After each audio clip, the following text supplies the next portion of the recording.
આ દ્રશ્યો ગિરનાર પર્વતના છે, જાણે કે સાક્ષાત સમુદ્ર હોય તેવું પાણી. ઓહો, આટલું બધું પાણી એમાં જાવું જ કેમ? તોફાની તાંડવ હોય તેવા ઘૂઘવાટા.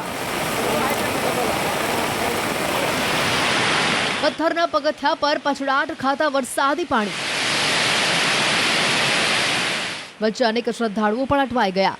પગથિયા પરથી ધસમસતા પ્રવાહના કારણે રૌદ્રરૂપ જોવા મળ્યું. જૂનાગઢ શહેર ઉપરાંત ગિરનાર પર અનરાધાર વરસાદ વરસ્યો. બપોર બાદ 2 કલાકમાં વરસાદની તોફાની બેટિંગથી પગથિયા પર ઘોડાપૂર આવ્યું.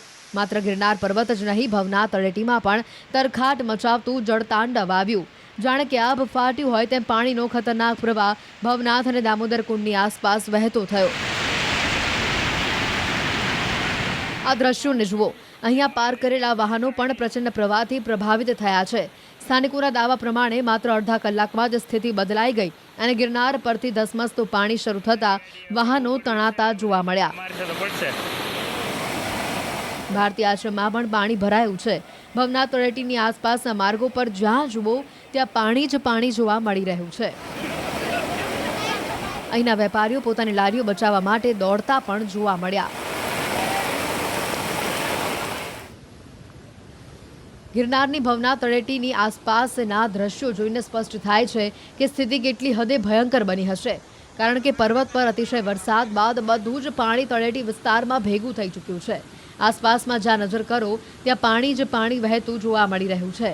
દામોદર કુંડમાંથી પસાર થતી સોનરખ નદી તેમજ કાળવા નદીમાં આ ચોમાસાની સિઝનમાં ફરી વખત પૂર આવ્યું છે. દામોદર કુંડ તટ ઉપર આવેલા પગથિયા પણ આ પાણીમાં ડૂબી ચૂક્યા છે.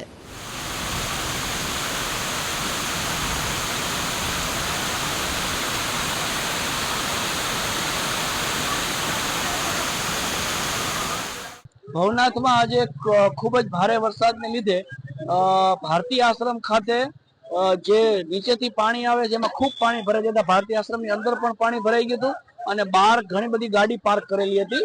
એમાં કેટલીક 4 વ્હીલ પણ હતી અને 2 વ્હીલ પણ હતી. એમાં પણ કોઈ નુકસાન નથી, પરંતુ પાણી ખૂબ જ આવી ગયું હતું અને અત્યારે ખૂબ ભારે વરસાદ હતો, પણ હવે શાંતિ છે અને કોઈ નુકસાન થયેલ નથી. પેલા કેવી સ્થિતિ, અચાનક પાણી એવું ત્યારે કઈ રીતનો માહોલ હતો? આમ તો એકદમ ક્લિયર મોન્સૂન વાતાવરણ, ખાલી વાદળા બંધાય એવું દેખાતું હતું અને ટૂંક સમયમાં વરસાદ પણ આવે એવું લાગતું હતું, પણ માત્ર અડધી જ કલાકની અંદરમાં પુષ્કળ પાણી આવી જતા અહીંયા જે ગાડી પાર્ક કરેલી હતી એની માથેથી પાણી પડી ગયું અને કેટલીક ગાડીઓ છે એ પણ પાણીમાં તણાવવાની તૈયારી હતી, પરંતુ ત્યાં સુધીમાં વરસાદ રોકાઈ ગયો, એટલે વાંધો નથી. આજે બપોરે 2 વાગ્યાથી જૂનાગઢ જિલ્લામાં અવિરત મેઘવર્ષા શરૂ થઈ છે અને જૂનાગઢમાં દામોદર કુંડ હોય કે ભવનાથ વિસ્તાર હોય કે જૂનાગઢનો શહેરી વિસ્તાર હોય, તમામ જગ્યાએ અત્યારે હાલમાં ભારે વરસાદથી નદી નાળા છલકાયા છે અને અત્યારે હાલમાં ભારે પૂર જેવી પરિસ્થિતિઓ પણ જોવા મળી છે. જૂનાગઢના ભવનાથ વિસ્તારમાં થોડા સમય પહેલા જે અડધી કલાકથી પોણી કલાકની વચ્ચે અત્યારે હમણાં થોડી વખત પહેલા જે પૂર આવ્યું હતું અને પૂરમાં અત્યારે 20 જેટલા વાહનો છે તે તણાયા હોવાની પણ અત્યારે પ્રાથમિક માહિતી મળી રહી છે. વિજ્ઞાન મેળો ચાલી રહ્યો હતો અને તે દરમિયાન પ્રાથમિક શાળામાં જે વિદ્યાર્થીઓ હતા, શાળામાં જે આચાર્ય સહિતના જે શિક્ષકો હતા અને શિક્ષકોના જે વાહનો હતા તે પણ તણાયા હોવાની હાલ પ્રાથમિક માહિતી મળી રહી છે.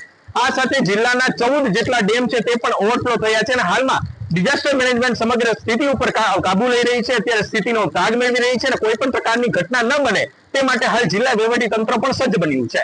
આશિષ પરમાર, ન્યૂઝ 18 ગુજરાતી, જૂનાગઢ.